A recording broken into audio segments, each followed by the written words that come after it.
changing. Bismillah ar-Rahman ar-Rahim. Walhamdulillahi Rabbil Alameen. Wa sallallahu wa sallam wa baraka ala Sayyidina Muhammadin wa ala alihi wa sahbihi ajma'in wa ba'd. Assalamu alaikum wa rahmatullahi wa barakatuh.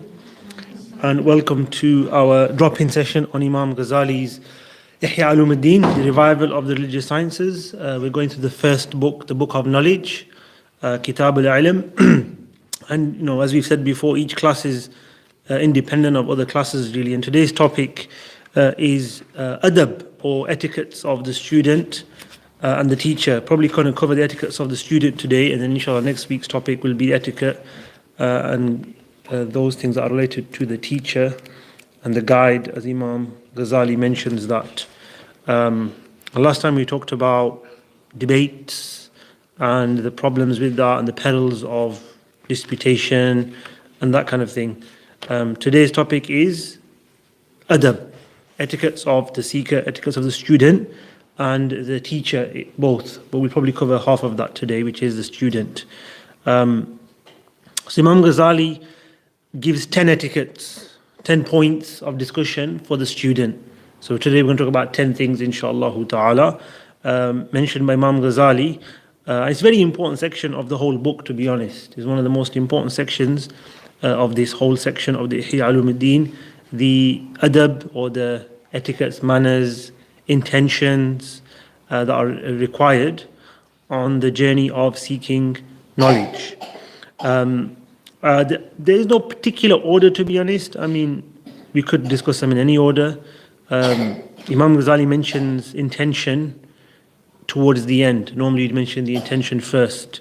So there's no real order here that I can see from Imam Ghazali's presentation. There is a reason for that, because he wants to build up his book more than go through just the etiquettes. So he's presented it in a way, so this section is presented in a way which will want us to read more of his book, if you can put it that way, or go to the other sections of the book, inshallah ta'ala, which we plan to do. So the first thing he mentions is the purpose of the Ihya Ulumuddin. He says the first responsibility is purifying the soul. That should be our first and foremost intention when we seek knowledge. Purifying the soul from reprehensible character traits, blameworthy actions, qualities, bad characteristics. We should aim, when we learn, when we seek knowledge, when we interact with others, whenever we try and do something, to have this in mind. And then he explains each point. So he mentions 10 points. Actually, I'll just mention them. I've summarized them here myself. So the 10 points are purification of the soul, which to cut one's ties off and distance oneself from distractions, the world.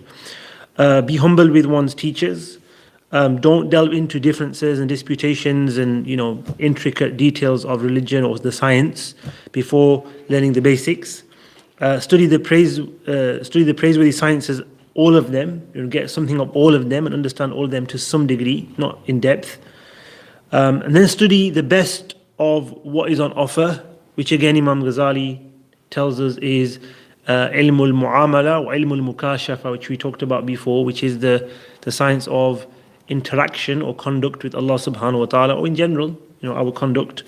And mukashafa is this unveiling, uncovering, that is the gift or the fruits of our good behavior and good conduct. Number 7, learn one thing at a time. Don't jump at 10 subjects together. Number 8, understand this is the nature, but here the noble nature, the virtue of each topic, each science, each discipline. Jazakallah khair. Number 9, Number 9, to intend to get closer to Allah subhanahu wa ta'ala. So number 9 is talking about intention, as you can see, right? Normally we talk about that first. Number 9, to get close to Allah. Every action you do is hopefully a means of acceptance with Allah subhanahu wa ta'ala. And when we learn, our goal should be to get closer to Allah subhanahu wa ta'ala. Although you could say purification of the heart is a similar thing. And number 10, you should understand the goal of studying each science. Not just the goal of studies, we said, is get close to Allah, and we should try and purify ourselves and do all these other things. But actually the goal of each science, why am I studying this for? Where is it taking me? What are the the fruits of me learning this particular subject. So number one, purifying the soul, rectifying our characteristics. Imam Ghazali rahimahullah ta'ala talks about the heart, and he compares the inner actions to the outer, gives an analogy, and he bases it on the hadith of the Prophet sallallahu alaihi wasallam. Purity is half of faith. At-tahuru shatrul iman, sound hadith. Purification is half of faith. And he says it's not just outward purification that is being referred to in this hadith, because that's one form of purification, yes, but purification is also of the inner. Just like our prayers are not accepted, are not valid at all, if we don't purify ourselves in terms of ghusl and wudu, etc. The rules of purification, place of prayer needs to be pure. If you look at purity and acts of worship, a large section of that is connected together. Purity in itself is an act of worship. Keeping yourself clean and hygienic is an act of worship. But similarly, when we present our prayers to Allah subhanahu wa ta'ala, what is the state of our hearts? Are our hearts engaged in the prayer? Or do we feel the presence of Allah subhanahu wa ta'ala? Do we connect with our Lord? Or our minds wandering, our thoughts here and there and so forth, and are we distracted and we have hatred in our hearts and ill feelings and envy of others and love of the world, and we're distracted by that around us. So we need to work on removing the filth that stained our hearts. And in this regard, he quotes an ayah of the Quran as well, Imam Ghazali, in Surah Al-Tawbah, Surah number 9. I think we mentioned it before as well, that Allah subhanahu wa ta'ala says that the mushrikun are najas, they are impure. But Allah subhanahu wa ta'ala is not, najas is the word for impurities, like you got some, urine or blood or something that's impure on a piece of clothing, on something that's najasa they call it, right? So all the mushrikeen, all the disbelievers, the polytheists, are they literally impure? Imam Ghazali says no. They could be the cleanest of all people physically. They could have a nice shower and fragrance and have the best of clothing and so forth, and outwardly they're the purest of people or the cleanliest of people. They're not got no najasa, no najas whatsoever. So Allah subhanahu wa ta'ala is clearly not referring to a physical impurity regarding the disbelievers, the polytheists who reject faith, who reject belief in one God that was brought to them by the Prophet Muhammad sallallahu alaihi wasallam. So what is Allah talking about? The inner impurity. Their hearts are stained with shirk, with disbelief, with associating partners of Allah. But likewise, what ensues from that initial core belief is certain behavior characteristics, their worldview and how they look at things in life, and all of that is based on this najasa, this impure foundation, right? So similarly, for believers, therefore, there needs to be a pure foundation for our actions, for our connection, for our worship, connection to Allah subhanahu wa ta'ala. And then he likens, or he quotes a hadith of the Prophet sallallahu alaihi wasallam, where the Prophet sallallahu alaihi wasallam said, angels do not enter a house in which there is a dog. Angels do not, I'm sure you come across this. We're not going to talk about the fiqh of the hadith today. That's for different time and occasion. But angels do not enter a house where there is a dog. And he takes this hadith and he says, why? Because angels don't enter where there's filth. And commonly, and generally, there are a lot of bacteria and filth and etc. that are connected to dogs, right? And such animals, right? Hence, if they touch certain things, it can become quite dangerous and unhygienic, etc. Which science has proven now, right? And so forth. So the angels don't go towards or around those areas where there are such. It doesn't mean there's no angels there. It means angels of mercy, some scholars interpret it, right? It means angels of protection, etc. Of course, angels would go where dogs are. It's not a problem for all the angels, but generally angels don't like to go there, right? I mean, example of that is the Quran itself, when the people of the cave, it says that the angels were turning them over when they were asleep. They had a dog with them as well, right? So the angels were going in the cave where the sleepers were. Because it wasn't a filthy bad dog necessarily. It's not the concept of just a dog here, if you understand what I'm trying to say. But that's the hadith, leave that. Imam Ghazali then says, if we fill our hearts with filth, taking this same metaphor from the hadith, then the angels will stay away from our hearts as well, because they're full of this inner filth. And he uses this analogy because he says that the angels are the ones that bring the good to our hearts. Angels are the ones that bring the illumination, the light from Allah subhanahu wa ta'ala that penetrates our hearts. So Allah sends many gifts through the angels. And with these, blameworthy qualities in our hearts and, this sort of spiritual diseases that, are affecting our hearts and the lack of purity there, the angels are not going to be able to bring anything. They have the good, but they won't be able to access our hearts due to what we've clouded them over with, the way we've tainted them and stained them with these immoral behavior characteristics. Just like the dog, for instance, when it's, a dog can be a representation, a fierce dog, of anger, of roughness, right? And these kind of dangerous conduct, right? It can be, right? Not all, like we said, but generally that's the theme here that's being implied. So he's saying that from this hadith, and we can also extrapolate. Although the hadith, he actually mentions this, we don't take the hadith away from its literal meaning, which is what the Prophet intended, sallallahu alaihi wasallam, which is, we talked about that before as well, I think a few lessons ago, the batiniyah, they interpret everything metaphorically, and they said it's not literal. You don't have to pray. Praying means, this. You don't have to fast. Fasting means this. There was no thing called Fir'aun. Fir'aun is the tyrant in everybody's heart. And that's kind of how they interpret everything away, and they denied, everything or whatever. They didn't accept it literally.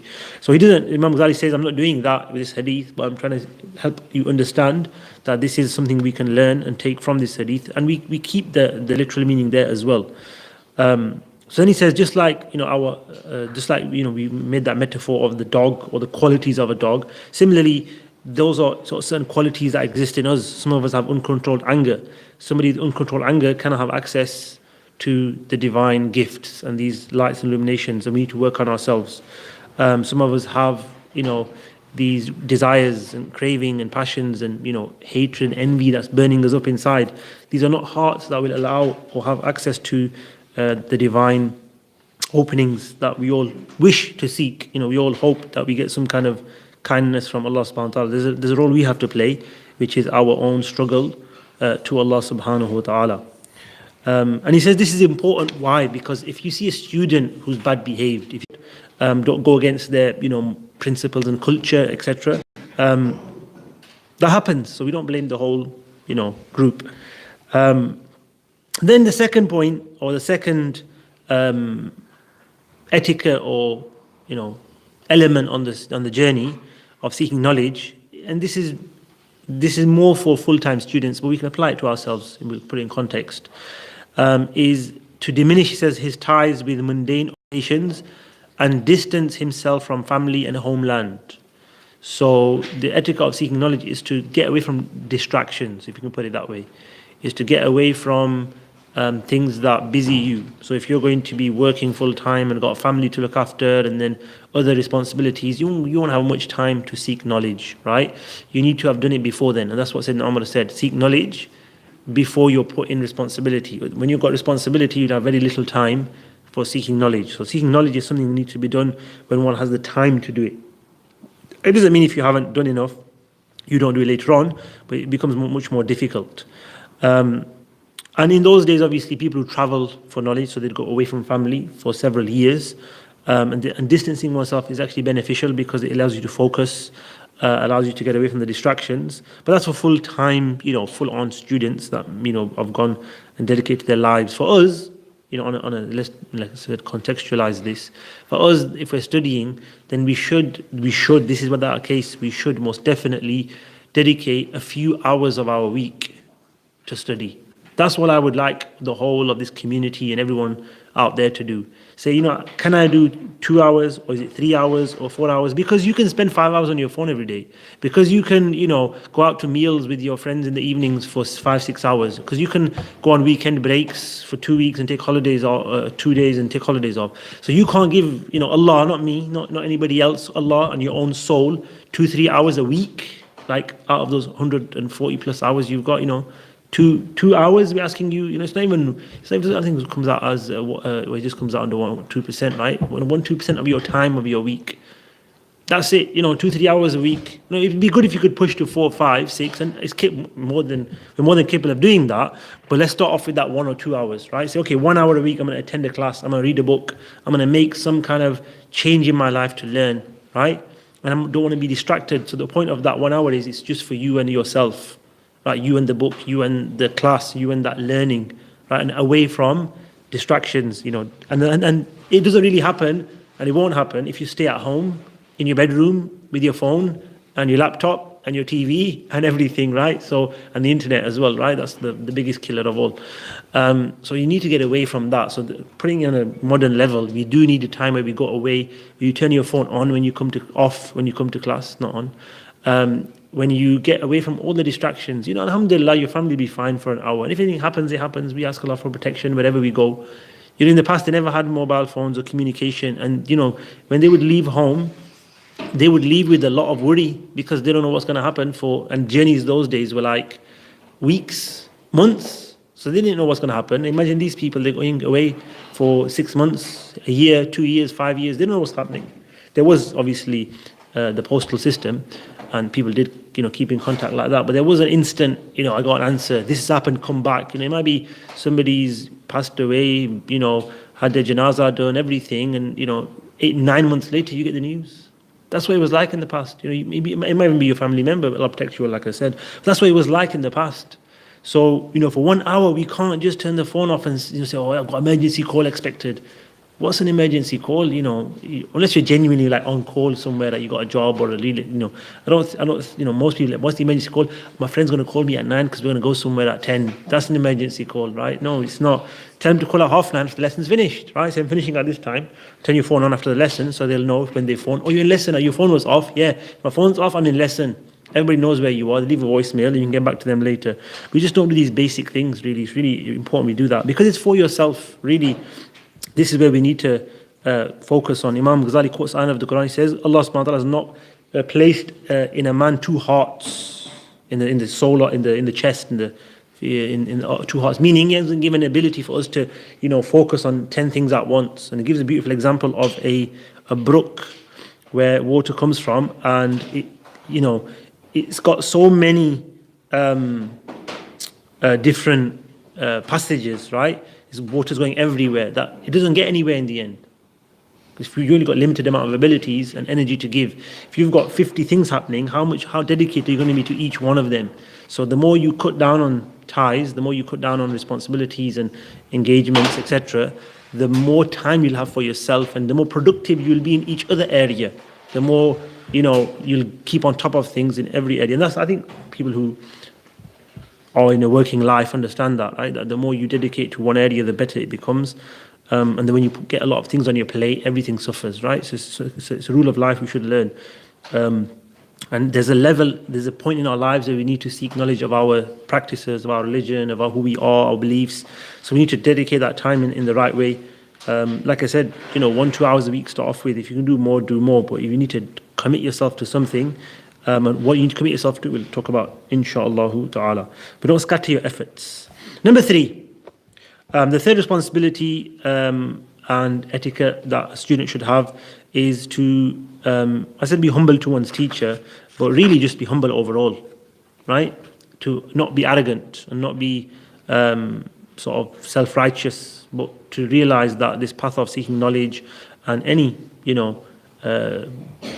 journey on seeking knowledge, whether even if it's your university studies, etc., is a means to achieving something good in life, to help others, to provide services and to learn skills that will help yourself and those around you. and not to make yourself feel like I know more than these illiterate people and I've got more knowledge of this and they're, ignorant and so forth. It should make you more compassionate towards people. It should make you think, hopefully they'll, learn something in their lives and, hopefully they'll benefit. Maybe, you should realize that everybody's in this need of learning something, especially the basics, and you should become humble towards everyone. In reality, your being should be one of humbleness. And this is an example given here of Sayyidina Zayd ibn Thabit, who was a great scholar of the companions. He once was coming from a funeral, and his mount was brought to him, his horse, and he was about to get up when Abdullah ibn Abbas, his student, took the stirrup where you put the foot in and offered that to Sayyidina Zayd to help him get up, etc. So he said, O cousin of the Messenger of Allah. He was Sayyidina Abdullah ibn Abbas, was obviously nobility. He was from the Quraysh, etc. Sayyidina Zayd was also a great person, great scholar, very great scholar of the Sahaba, one of the greatest of the scholars. And he was a scholar of the Quran especially. And he was one of the teachers of Sayyidina Abdullah ibn Abbas. He was a young companion, so he was younger in age as well. So he said, stop it, O cousin of the Messenger of Allah sallallahu alaihi wasallam. This isn't what you should be doing. This is, not right for you. Your nobility, you're such a great person. So he said, this is how we were taught to honor our teachers. This is how we were taught to honor our teachers. And then Sayyidina Zayd ibn Thabit kissed his hand, I believe. So Sayyidina Zayd ibn Thabit kissed his hand and said, this is how we were told to treat the people, the household of our Prophet Muhammad sallallahu alaihi wasallam. Right. So because of Imam, that connection with the Messenger of Allah, Sayyidina Zayd ibn Thabit, who was a great scholar and much older than Sayyidina Abdullah, showed him that respect and love. So this is something that we need to have, attain humbleness, humility, and realize that knowledge raises one in ranks through that, and not merely through amassing information or knowledge. It's through the implementation and the acting upon the knowledge. And one of the first steps is humbleness and this sort of self-realization, which leads to humbleness, leads to all good characteristics. Really, if we realize who we are, it helps a lot. We lose the arrogance in life. We bring on the humbleness. We bring on the submissiveness. This kind of, we bring on the concern and the compassion for others. Right? We realize our role. The Prophet ﷺ was the greatest because he was a prophet. But not only that, but he realized what his role was as a Prophet ﷺ, as a rahmatan lil alameen, as a mercy to mankind. So he was living his reality. So you realize who you are. The more we realize our true nature as human beings, we are servants of Allah, we are created by Allah, we are in need of Allah. Our journey and everything we have is connected back to Allah subhanahu wa ta'ala. Everything we do that Allah gives us is merely a means of recognizing Him. Whether it's through family, whether it's through your job, whether it's through knowledge or learning or studies, it's all a means of experiencing life, events, occasions, experiences that lead you to Allah subhanahu wa ta'ala, that help you understand who your creator is and who you are in all of that. So then talks a little bit about the relationship between the teacher and the student in this section. And he says here, so let the student be for his teacher like a gentle, fertile land that has received ample rainfall. All parts of the land have absorbed it, and the land has yielded in its totality and accepted it. He takes as his own whatever manner of learning the teacher alludes to and leaves his own opinion behind. For the error of his teacher is more beneficial to him than his being accurate himself. This is because experience renders one conscious of fine points that would be unbelievable if only heard, even though their benefit is boundless. So, our lack of experience, our inexperience, our beginners, we can't understand why the teacher is telling us certain things. We can't understand, what's going on, why the teacher is stopping us from doing certain things. But there's experience. There's somebody who's been on the journey, who understands if we give this now, it'll distract the person. And this is so much more important. If we, let them go to this area, it'll distract them. And they'll get caught up in this because it's exciting and needs to be delivered in a particular way. So you might not understand everything the teacher is doing, but you should understand that he has better awareness of the journey than you do. Then an example is given of Sayyidina Musa alayhi salam, Sayyidina Khidr alayhi salam, which I think we mentioned before as well, of how when Musa alayhi salam asked to follow Khidr alayhi salam, this journey in the Quran in Surah Al-Kahf, he gave him a condition. He said, you can't ask me, you can't object. If you object, that's not allowed. You've broken the condition, and therefore I don't have to teach you. So Sayyidina Musa objected 3 times, and he was rightfully objecting. He had his reasons to. But Khidr Islam reminded him, look, you said you made a promise. And he goes, okay, I won't do it again. Second time, I won't do it again. Third time, that's it. 3 strikes and you're out, as they say, right? هذا فراق بيني وبينك. This is the departure between you and I. خلاص, you can't carry on anymore because you can't be patient, right? You can't understand why I'm doing it, what I'm doing. And then he explained everything. Then he explained the wisdom behind what goes on and why it's happening and what. Obviously, that was a particular level of the decree of Allah, a very high level. But what we're talking about here is studying subjects and how to learn and the methods of learning. You shouldn't object in that sense. Of course, if you see something wrong, you have to object and say that Musa objected. We're talking about the principle we can take from this, that you have a particular method or idea or opinion that you'd like to implement, but the teacher doesn't want to entertain it. You should have the humbleness and the politeness to say, okay, if the teacher wants it like that, khalas, let's go with the teacher. That will be more beneficial. He or she will be more eager and more, happier to do it that way. So it'll be more benefit for us. Because if you upset the teacher, or you do it in a way that the teacher is like, okay, I'll do it for them, but that's what they wanted, then you won't get the same fruits. It's not the same blessings and barakah. And not just in the sense of the one point that we mentioned, the sense that it's not going to work the right way because the teacher's got more experience, but also the fact that your teacher's upset, that'll take away the blessings as well. So, you're doing it in a way that's not as beneficial and you don't realize that, the teacher does. But because the teacher want to upset you guys or, make you feel too neglected, then your teacher gets upset in somewhat and then blessings are gone as well. So it's always a case of, in such areas, allow the teacher to lead. And this is really important adab of today. Today people have become very, dominant and they want to do it their way, my way or the highway. He doesn't teach like this, shouldn't teach like that. Oh, I'm not going to the classes anymore, and that's it, right? If Allah blesses you with teachers, the big assets today, you should respect them and try and be humble and learn from them as much as possible.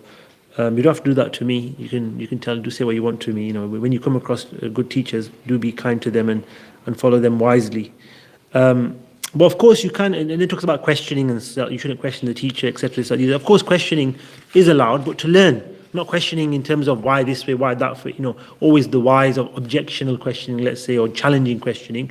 You can ask questions to learn, to clarify, to understand, not to challenge, not to make it awkward. That level of questioning is rude and impolite and not a source of acquisition of knowledge. It's more a source of losing out and not benefiting at all.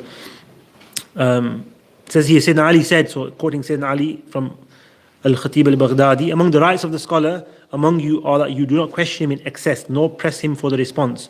Do not insist on response should he delay to respond. Do not grab his clothing when he gets up in a gathering. Do not divulge any secrets to him. Do not ever disparage anyone in his presence. So don't talk bad of others' teachers. So don't mention teachers like, oh, this scholar said that, this scholar said that, this person says this. And similarly, don't, mention his opinions in a negative way to anybody else. Well, some people pose the question in this way, which is actually wrong and rude. What's the ruling on this? Because I heard Sheikh so-and-so say this, and that's what he says, so what do you say? That's not how you ask a question. You just said, that's my answer, I've got from that person. Take it and go home. Don't ask me. I don't need to answer you because you're happy to go to somebody else and you want to present their answer. So that's it, that's fine. Take it, if that person you trust and is qualified, why need to shop around for more answers, right? Bismillah, on your way. Do not look into any lapses on his part, and should he falter, accept the excuse. It is incumbent upon you to honor and to hold him in high esteem for the sake of Allah, as long as he stands firm in Allah's commands. Do not sit in front of him, and should he require assistance, be the first of the people to rise to his service. Right? So, like we said, within the bounds of Sharia, you should always follow the teacher, respect and honor them, and be at their service. The fourth responsibility. So, number 4 of the 10 things. Let's make a move. We've got half the time has gone on 4, so we're a bit behind. Don't go into too many intricate details and differences and disputations and this kind of. It says here, the 4 responsibilities for anyone who immerses himself in the pursuit of knowledge: to be wary in the beginning of lending an ear to discussions dealing with divergent opinions among the people, whether he's pursuing the fields of knowledge of this world or knowledge of the abode of the hereafter. It doesn't work in any field really. This bewilders the reason, it diminishes one's judgment, it could cause even one to despair of the science, it might be hard to comprehend, and you're learning all the fine points of so many different things and not knowing. It's like somebody wanting to know like the intricate details of finance and trading and business partnerships, and they haven't learned how to make wudu and pray salah yet. So what's the obligation on them to go and ask about fatwas and go to like fiqh like seminars on these sort of very niche kind of subjects, and what is needed for some people and maybe for that person, or maybe just interested in that, or does that person need to learn his or her obligations, right? Prayer, fasting, zakat, the inner heart. Has this person worked on themselves inwardly, right, and so forth. So don't go, when you study something, don't go to the end of the road, right? Fiqh has its levels, right? When you study fiqh, you study with what your obligations are. If you decide to carry on in fiqh and you want to really study the subject after studying, all the things that are relevant to you, then yes, you study things like the rules of nikah, the rules of talaq, the rules of commerce, the judiciary law in Islam, the rules of trusts and deposits and things connected to, social interaction, if you want to call it muamalat, it's called, right? You can study the chapter on da'wah or jihad as it's called, or siyar as it's actually called, the book we talked about this as well, right? On how to deal with non-Muslims. We didn't talk about it here, we talked about another class. But it's called Kitab al-Siyar, the book of dealing with people, right? So in there is jihad, jizya, living in non-Muslims or living in Muslims and with non-Muslims. What are the rules regarding this? It's good to study that, and then there's other chapters of fiqh that if they're relevant to you, should study them. So if you're, I don't know, if you're a hunter, then study the Kitab al-Sayd, the book of hunting, right? So you need to know how to hunt and the laws of making your, game halal and whatever, right? If you're in an area of commerce and business, then yes, there's a stage and a time that we're going to talk about this later somewhere, so we're talking about it now, that you will study those things. But at the beginning, study the basics, study the simple rules, find out what they are, what you need to practice first of all, and practice them. Then you can move to the next stage. And this is the case, by the way, and that's what Imam Ghazali says in this, is you'll find every single science is got beginners books, it's got intermediate books, and it's got advanced books. And then in between there are levels as well. Sometimes a beginner's book with a bit more added to it before your intermediate level, right? There's so much books in fiqh, in grammar, Arabic grammar, in tafsir, in hadith. They all start on a basic level. They all start on the just knowing the stuff and practicing, getting into your life and what's needed for us. That's what's to the hadith that are irrelevant to us. The fiqh mas'alas that are relevant to us, the beliefs of a Muslim. There's basic books of Aqidah, statements of faith, that's all they are. One of them is Imam Ghazali's, Qawa'id al-Aqa'id, which is book 2 of the Ihya al-Ulumuddin. Just like I said, just a statement of faith. Learn them first before you start studying, big books of theology and get into discussions, which Imam Ghazali did himself. So he's got, beginner, medium, advanced level works on belief, which I think we talked about when we talked about disputations last week. So don't be aware of this building oneself rather than jumping in to the deep end. People do that, unfortunately. I saw it in our studies. Obviously we were doing full-time studies. There were people studying the most advanced books of fiqh because it was just prestigious to do that. Oh, I'm studying this book, right? Hidayah, I'm studying Hidayah, right? But then I studied the basic books of any of the fiqh subjects, right? They just happen to enroll in the university, Kulliyatul Sharia, right? The faculty of Sharia, and that's the book they study there, right? But your Arabic is very poor, right? You travel from abroad, you study Arabic for 1 year. After 1 year of Arabic and very little other study, you're now going into the faculty of Sharia and studying the books that you study at graduate level, etc., right? So it's a case of the world today is all about getting the certificate. That's what they were after. They were after the certificate more than going to the faculty of Sharia. They just wanted the certificate. Go home with the bachelor's degrees, what everybody wants. Even out there, once you put certificates on things, that becomes the intention and not the knowledge itself, and the intention changes. Yes, Ali, go ahead. Wa alaikum salam. Does that exclude, so for example, when we were going through the study, one of them we covered a subject which was Imam Ghazali spoke about the deliverance from error. Yep. And it's in context of some of the things that that's right. And to give myself context, I went away. Yeah. And it was one of the sheikhs from Birmingham, and he kind of did a series on that. Not because, obviously, it was nice, it was satisfied for my ego to go into. Yeah. It gave me more context for the course. Okay, right. That's not wrong because you wanted more context, and it is a lot of it's basic stuff in that book, but it's good to have it broken down and explained. But not all of it's maybe all of it is relevant right now for everyone. Yeah. Just to break. Okay, yeah. So you're just listening to some. Okay, right. Yeah, alhamdulillah, I don't see a problem. It's good. Somebody's talking about Imam Ghazali in that book. I'm pretty sure it's worth listening to, yeah. Because Alhamdulillah. I realised, although you said certain things, some of them... So it was connected and it helped. Oh, yeah, Because I did recommend the book, so of course you can go read it and follow it. Yeah. That's it, yeah. It is. It's that book helps you to understand why Imam Ghazali wrote this book, to be honest. It does, it really does. And when you read this book, if you read that, okay, it's not a long read anyway, but if you read that and then you read this book, which is a long read, you have to read the whole book to understand the whole book, right? You can't just read 10 pages or 50 pages, right? It's like looking in the corner of the room and saying, this room's small, it's just got a light in the corner, right? There's a whole building, right? You haven't seen the whole thing. But you will see, inshallah, you will see how it's highly connected, inshallah ta'ala. Moving on to the fifth responsibility. And the fifth one is studying the praiseworthy, all the praiseworthy sciences. So what actually, maybe I didn't clarify earlier well enough, is to study everything that's good, but to a small amount. So acquaint yourself with all the sciences. And not only acquaint yourself with them, but acquaint yourself with why they are praiseworthy, why they are good. So it's good to learn a bit about, history, usul, hadith, tafsir, logic, beliefs, aqidah. It's good. Don't go into 2-3 year programs, but a 10-week course, 5-week course, yeah, alhamdulillah, try it. It's good. So you'll see the benefit of this topic. You'll actually see how it's connected to the other sciences, how it can help you grow as a person, etc. So the actual wording of Imam Ghazali, translation here is, the fifth responsibility is for the student in pursuit of the sciences to not leave a single aspect of the study of the praiseworthy sciences or any branch of them without giving them careful consideration in order to apprise himself of its significance and purpose. Right? Doesn't mean to study everything A to Z, but it means to study something to get that awareness, to inform yourself, becoming well informed of the significance and purpose. Then, if he is blessed with a long life, he can seek to delve deeply into it, i.e. choose one or two of them. Otherwise, he should first occupy himself with the most essential areas among them and acquire a comprehensive view therein. So where you go into detail and comprehensiveness is where there is your essential needs, right? So that'll be different from person to person. And then later on the traditional way actually was the teachers to suggest to the students, I see you're quite, keen on Arabic. You should learn grammar and, rhetoric and then tafsir, because that's what it's for. It's for the Quran, right? That's I see you're quite interested in hadith and you like to narrate hadith.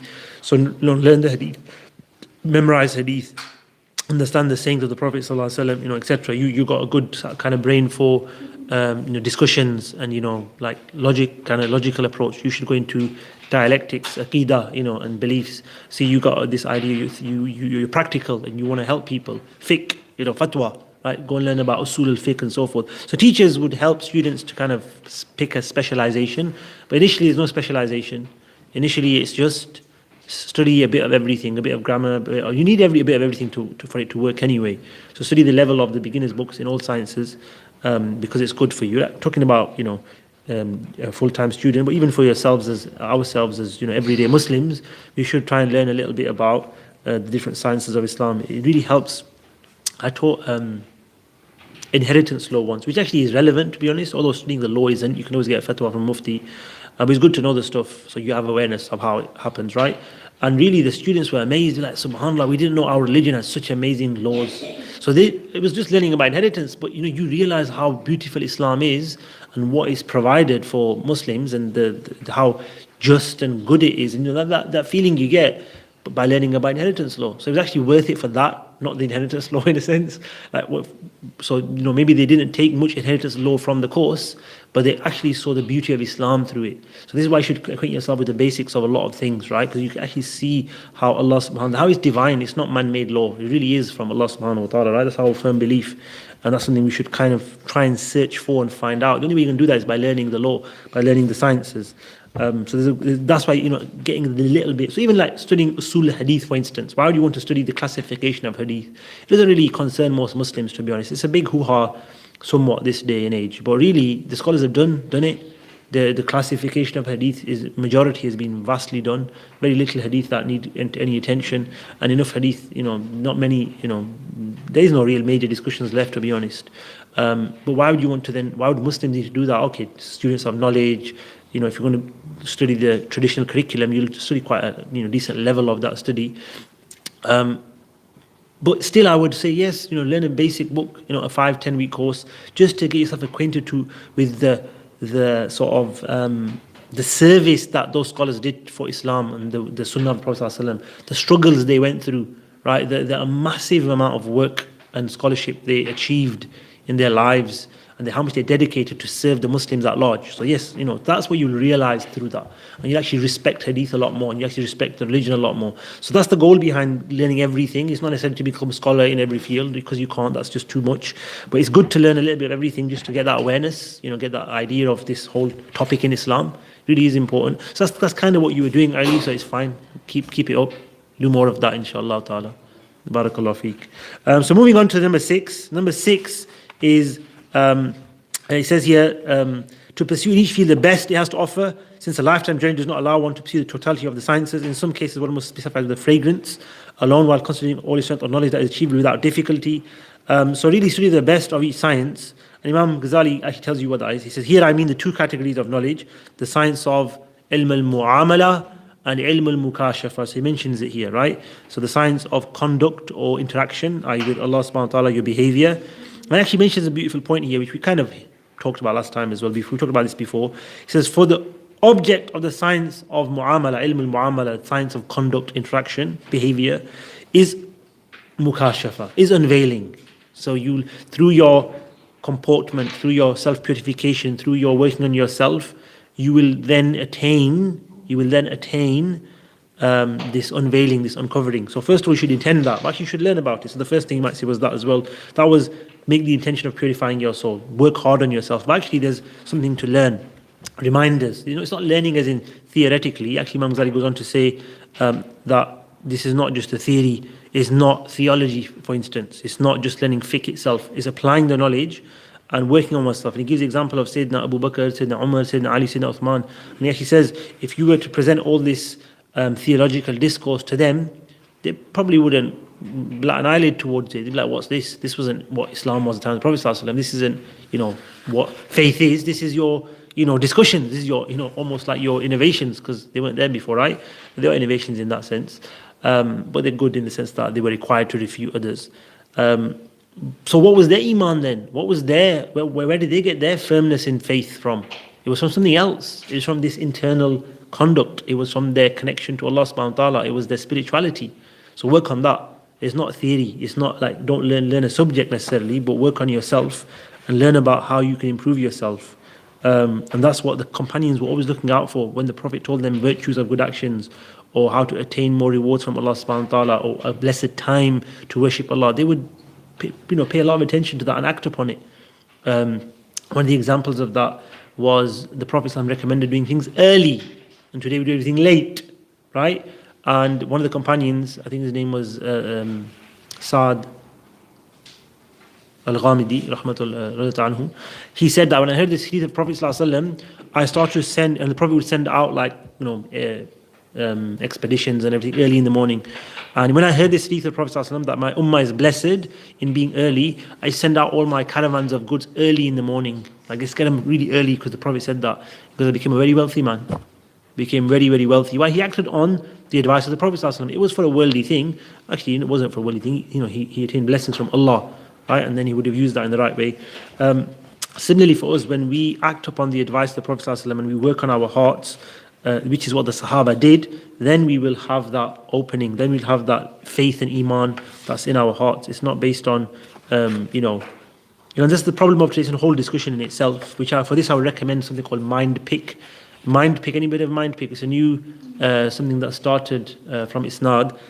We've got it's all online, so it's online seminars, one every month or so, regarding such topics. And the topic I was just going to talk about was knowledge itself. What is knowledge? Because people today define or limit knowledge to one, it's got to be scientific knowledge and that's it. That's knowledge today. So knowledge is now, this today's day and age definition of knowledge now, that if it's material, if it's tangible, if you can measure it, if we can figure it out, it's knowledge, and we can learn it, we can accept it. Otherwise it's theoretical, otherwise it's not knowledge in the modern definition of knowledge. So the series of seminars we're going to be talking about these kind of topics, and the first seminar is materialism and that's this Saturday, the 23rd of Feb, in the evening sometimes, online 1 hour seminar, and you need to register for that on isnad.org.uk or isnad.courses, I think it's on. But you say this Isnad, mind pick Isnad, it should come up. And the first seminar is by Sheikh Adnan Raja from Birmingham. He'll be delivering that. Very well spoken, young individual, mashallah. Well, young, he's married with children, but young at heart, mashallah. He's younger than me, by the way. Allah bless him. So that's number 6, right? So, understanding really that knowledge needs to be acted upon, really, that's what I would say. Although the actual point was to learn that which is the best for you, which is obviously about your conduct and your journey to Allah subhanahu wa ta'ala. So fiqh would come in there, but learning the fiqh isn't the case. Practicing it with both the outer and inner elements is what Imam Ghazali is trying to say. Learn about that. Learn about the outer and inner of everything and practice it. Number 7 is the seventh responsibility of a student is not to delve into all the various fields of knowledge at once. So as we said before, just, learn one thing at a time, master one thing at a time. Right, master fiqh first because you're practicing it. Master your beliefs, the basics first, right? Then move on to other subjects, right? So don't scatter your efforts in 10 different things when you're not learning anything properly, but learn one thing at a time properly when it comes to this, right? So it kind of goes back to point number 2 as well, which was to distance yourself from distractions and that kind of thing. But speaking more about the actual subject itself, it says this is because the sciences are arranged in necessary order. Some are pathways to others. The successful seeker of knowledge pays attention to that order and its ascending gates. So there's prerequisites to further knowledge. So if you go to the Hidayah like these brothers did, which is an advanced book of Hanafi fiqh, jurisprudence, to access that book, you need to have studied usul al-fiqh. You need to have studied fiqh itself before. You need to know the masail, what's going to be discussed. You need to know lugha, language, nahu, sarf. There's so many things in there that will be based on this. You need to know logic. There's some logical, terminologies used, and you need to know hadith terminology, hadith, mustalah hadith, right? Hadith sciences, because that's going to be mentioned within there. So if you haven't studied all of those subjects, that's just 5 that from the top of my head that I would say are definite prerequisites to that book. If you haven't studied those 5 subjects, which are maybe a few years of study, then how can you jump into a book that requires them? You're not going to benefit. It's just going to be very superficial study, right? Very you're just going to be guessworking half the time what's going on. You won't truly grasp what that says or what that means, like somebody who's got that prerequisite knowledge. They're like, that means this because I studied it 2 years ago. That means they've got all that prerequisite knowledge. It's all sinking in, as they say. It's all digesting and very clear to that person. And you're there trying to figure everything out, every lesson, everything's new. So it's not how things work, and it's a waste of your time, because all the effort you're putting into that one book is not going to get you the principles. It's not going to get you the means to then go to another book and then think, all right, this book I can study because I've got the prerequisites. You haven't attained the prerequisites. You just managed to figure out very, with a lot of difficulty and a lot of effort, one book maybe, and even that you haven't done really well because you haven't got the prerequisite knowledge. Everything's been broken down to you every lesson, and that's hard work for the teacher as well. People attend lessons and we tell they're not qualified to attend them, so we kind of try and teachers will push you away from lessons when they see that, so they'll make it really, really hard, and be like, I can't do this, you can't do it, go away, basically. Teachers do this, deliberately make it hard for students so that they don't pick a subject or come to classes they're not ready for. This is one of the things that is being pointed out here, right? So take things step by step in order. There's certain sciences that need to be understood before you can move on to others. The 8th responsibility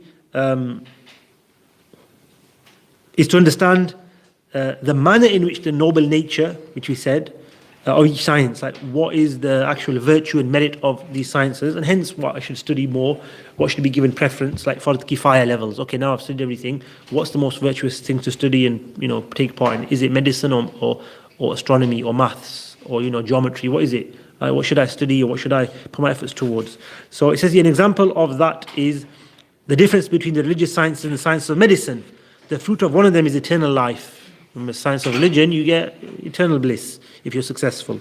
And the fruit of the other is the ephemeral life, is to preserve this life of this world, which is the body basically, right? It's all linked to the body, this worldly life. Thus the science of religion is by nature more noble. Because of the goal, because of the outcome, because of the fruit.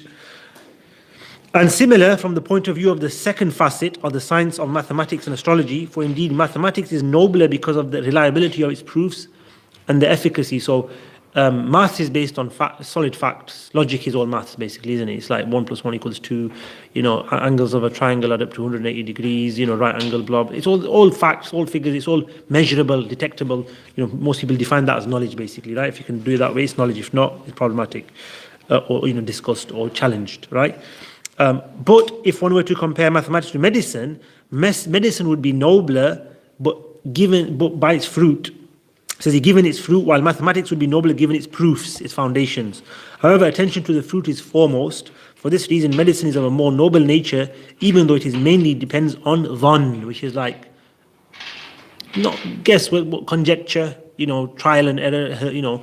That's what medicine is. How do they produce new medicines and pharmaceuticals? They have to test them and figure it out how much dosages we need, etc. What long-term effects are before they get authorized to go on the market, etc. That's medicine for you, right? That's part of medicine for you. In the past, it was based on the humors of the body and etc. etc. So it wasn't like they got solid facts like 1 + 1 and whatever, right? Mathematics basically. So based on the foundations, maths is nobler, it's clearer, it's sounder. Based on the fruit, medicine is more important and much more relevant to society, right? We'd have wonky bridges and roads if we didn't have mathematicians, and some of them would fall down as well, right? Engineers. But we'd have a loss of life if we didn't have doctors, right? So unless the roads cause a lot of accidents as well, now they do. But it works both ways today, right? All the sciences and disciplines are getting more and more important, indeed. Number 9 is that point of the intention. It says here, the ninth responsibility is for the intention of the student at each moment to be the enhancement of this inner state and its adornment with the virtues of excellent character, and in the imminent future should be proximity to Allah and ascension to the heavenly hosts with the angels and those brought near to God. This is very important because a lot of people, even in worldly, so this pursuit of education now applies to every single human being, let alone a Muslim, or let alone a scholar or a student of sacred knowledge. When we seek knowledge, let's say university, let's say college, let's say the special course we're going on, the training we're going on, the Islamic course we're going on, whatever it is, that should be our intention for everybody. I'll read it to you again. The intention of each student at each moment should be the enhancement of his inner state and its adornment with the virtues of excellent character, and in the imminent future should be proximity to Allah and ascension to the heavenly host with angels and those brought near to God. Even if studying medicine, yes, or maths, yes, that's what we should intend. He should not seek positions of power, wealth, stature, contention with people of low standing, etc., etc., boasting, wanting to be known, fame, right? This is not what this is about. But a very important point is made here as well by Imam al-Ghazali, which I think I should make a point here. He says, studying one science shouldn't make you disdain another science. So if you're studying Quran and Tafsir, don't think down upon the grammarians, don't think down upon people who are studying Hadith and so forth. Yes, you may reach a level of knowledge or a science that has more nobility, and sciences do, by the way, we just talked about that previously, than others, but do not ever belittle something else. And he says here, let no one understand from our praise of the science of the abode of the hereafter, of the mu'amala, of the kashf, any disdain to these other sciences. So Imam Ghazali is, like we said to you before, he's not saying these sciences are bad. What he's saying to you is that if you just do those alone and not actually purify your heart, then yes, they are bad for you. But the science itself is not bad. It depends on your intention behind it. For those scholars who take on the responsibility of these fields are similar to those men who man the fortress and those who reside and serve therein. So everyone's got their role. There's some people that are guards on the outside of the fortress. There's some that are on the inside doing the paperwork. Some that are actually in the main hall discussing things and doing action. There's people that are ready to be sent out to fight, and the archers and it's like let's say a city. Like everyone's got their role, but certain people have more important role than other people. Certain people are leaders in that fortress, in that city, etc.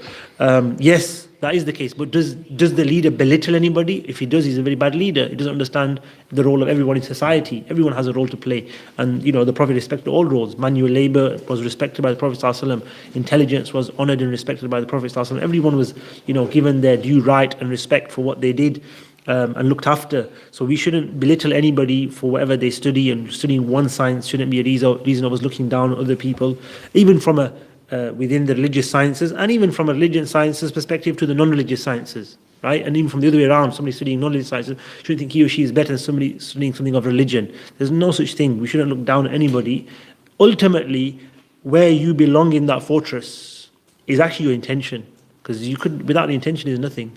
Of course, if everybody's got the most noblest of intentions, then it's the one that brings the most benefit to mankind. The one that brings the most benefit, as explained by Imam Ghazali, is the science of the afterlife, that which give you success in your akhirah. Because if you just said medicine, okay, you let people live, but they rejected Allah. They lived a healthy life of rejection of Allah. And some healthy people actually kill other people, and some healthy people actually do a lot of bad things. So medicine alone is not, you provided a service, but Allah reward you, but somebody else actually rectified those people who were murderers and etc., and got them closer to Allah and changed their lives. So that definitely from the fruit is much nobler. But that doesn't mean you belittle medicine. You actually save lives of people. That's in itself a noble act in this life, and it will be immensely rewarded in the next life. So nobody should look down on anybody else for whatever field they're in. Allah knows best the intentions of others. Then the final point, the 10th, we're just about there, is the responsibility for the student to understand the relationship of the sciences to the goal being sought. This requires a bit of explanation because Imam Ghazali goes into a long explanation of this. But I'm going to quickly summarize what Imam Ghazali says in 5-6 pages into 2 minutes. Is that he likens it to the journey to Hajj. And he says, when you go on Hajj, you need to get the provisions ready. Your water, your mount, camel, etc. He mentions, your clothing, etc. And then you go on the journey to Hajj. So you're on the journey. We had this before, but it's slightly different in this case. You go on the journey to Hajj, and then on the journey to Hajj, you arrive at Hajj, and then you do the rites of Hajj. So you got the first preparation, second the journey itself from your homeland. Obviously, he's referring to a long journey over the desert lands and etc. And then you get to Hajj and you fulfill the rites of Hajj. And you do the pilgrimage, etc., and everything, right? And here he says, if you complete the pilgrimage and complete all its prerequisite rites, i.e. going there, you will have gained both freedom and the right to own property. Whereas if you undertake the road to the pilgrimage and make the preparations, but are thwarted along the way by obstacles, by things, you will only gain freedom from the wretchedness of slavery, not the enjoyment of the right to own property. In this, he has 3 classes of actions to occupy himself with. The first is the means to get there. The second is the departure and the journey and the arrival. The third is the pilgrimage itself. It says, after completing all the requisites and removing the ihram, so after the Hajj you remove everything, right, the pilgrimage, he has earned the right to present himself for his freedom and the right to own property promised to him, right? Obviously he's talking about the rewards, right? You'll get that final gift from Allah subhanahu wa ta'ala. The ownership of property means you're worthy of receiving, right?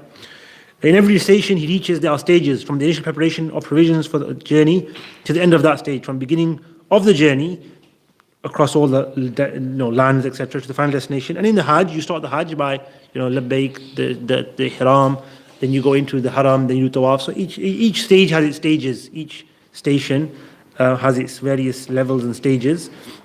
And then the journey of learning has 3 stages, right? Or the sciences actually. It says here, the sciences also comprise of 3 categories. One category is similar to the accumulation of provisions, transport and buying a camel.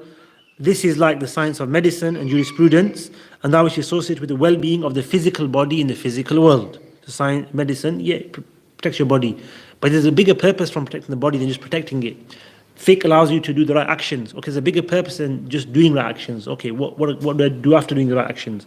Another category of the science is similar to traveling across the uninhabited wasteland. Okay, by the way, it's just learning at the moment. Application is second.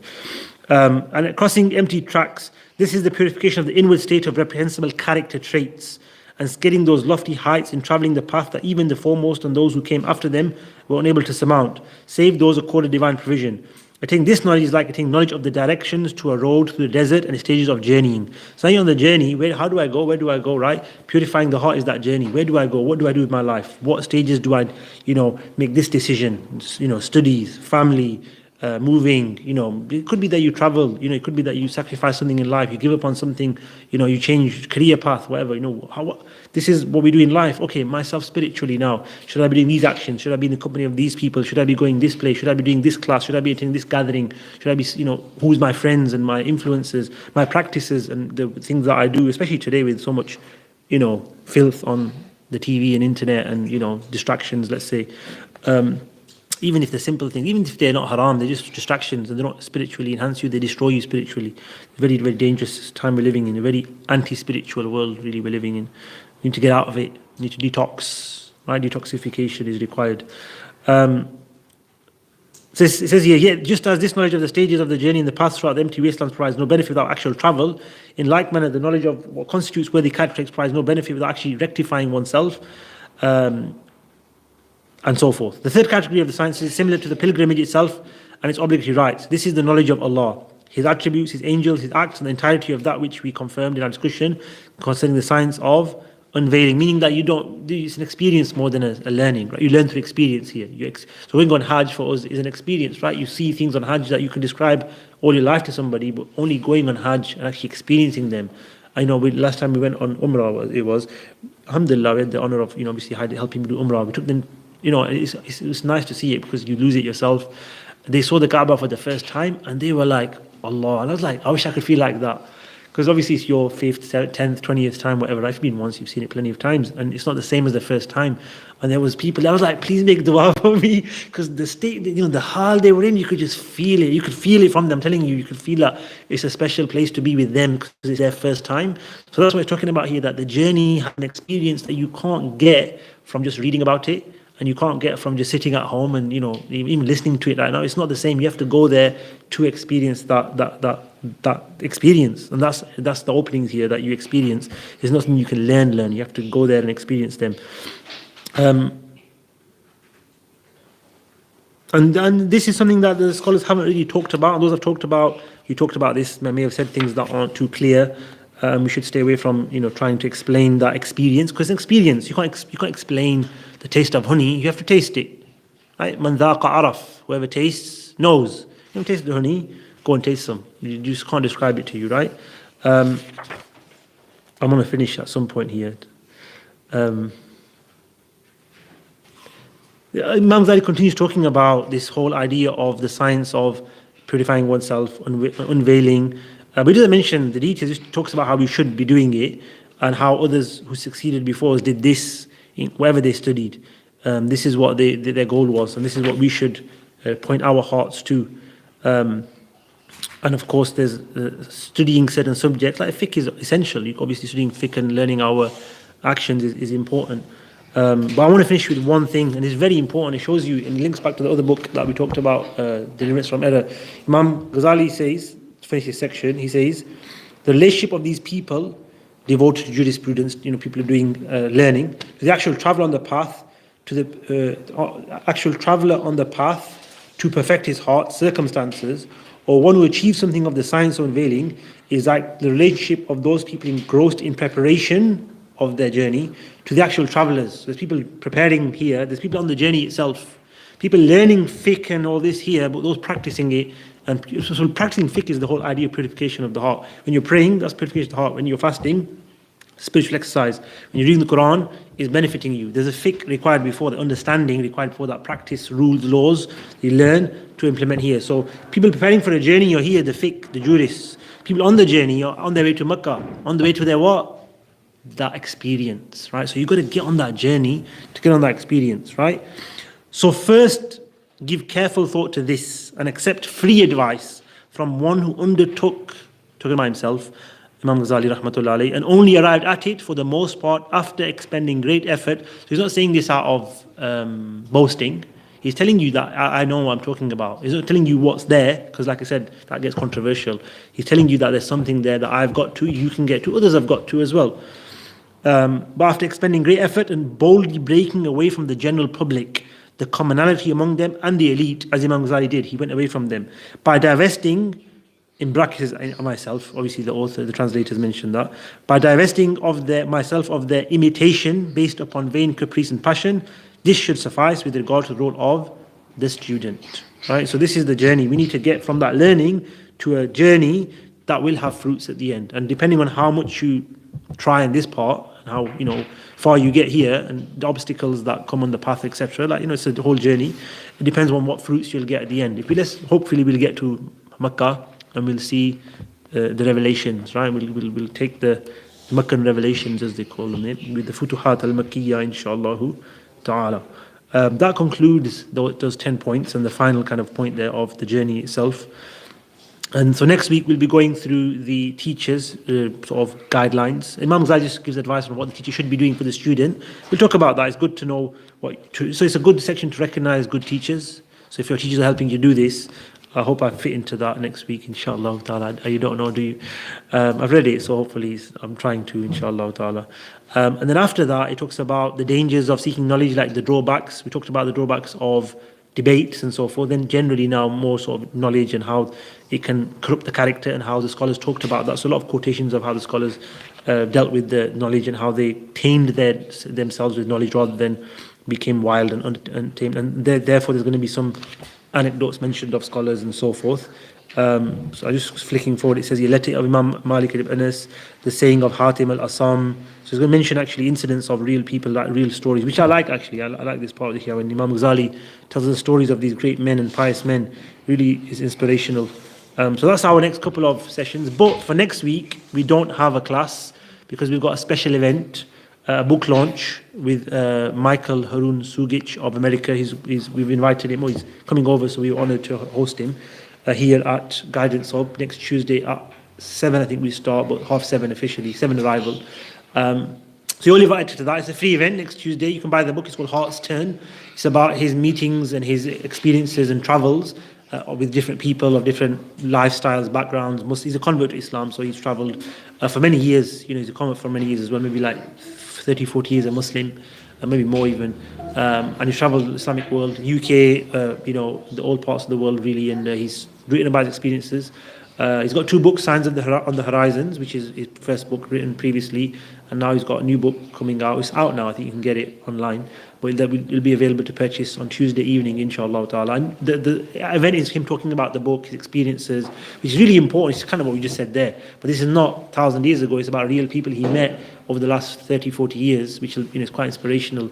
So he'll talk about his visits to scholars, to awliya, to great men of Allah subhanahu wa ta'ala and women of Allah subhanahu wa ta'ala, and how he benefited from them, how he spent time there. So he was a bit of a wanderer. So he went and spent a week here, a week there, a couple of months here kind of thing. So he learned. It's a nice kind of person to sit with and learn from. And so he's with us from about 7:30 till 9, the program 9:30 I think.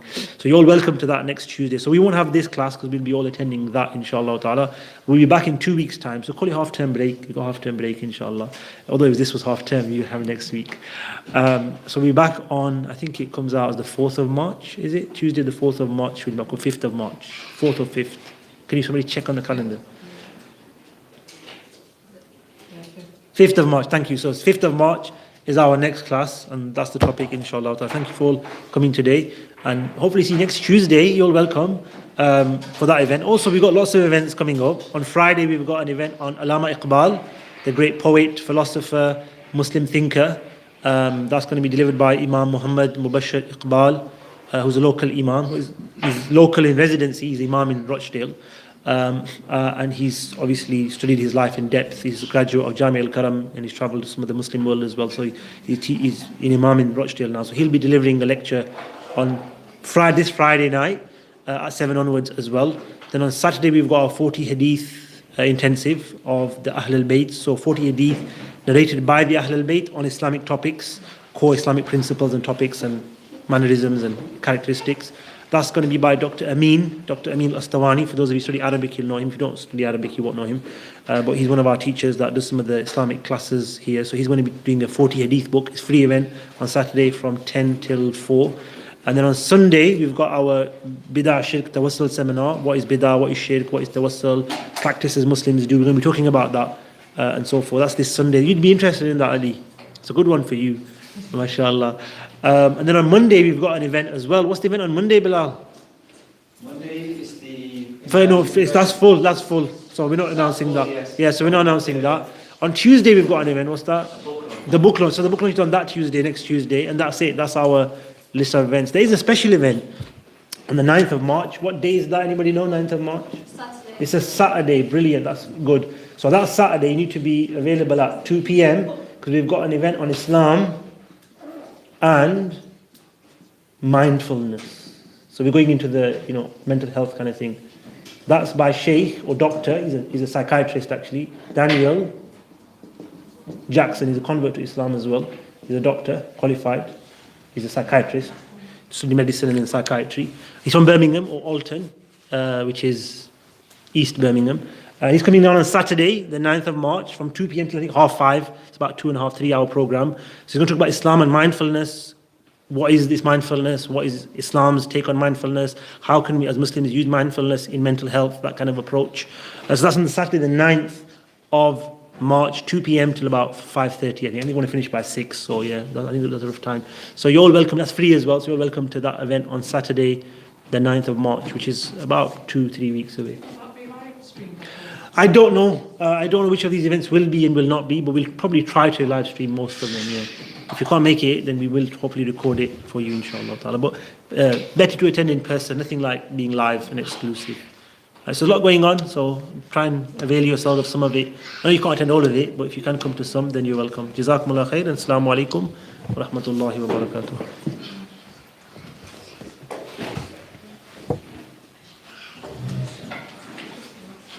You can take the flyer as well. You've got time to look at the back, it's more important. So you know what things are happening.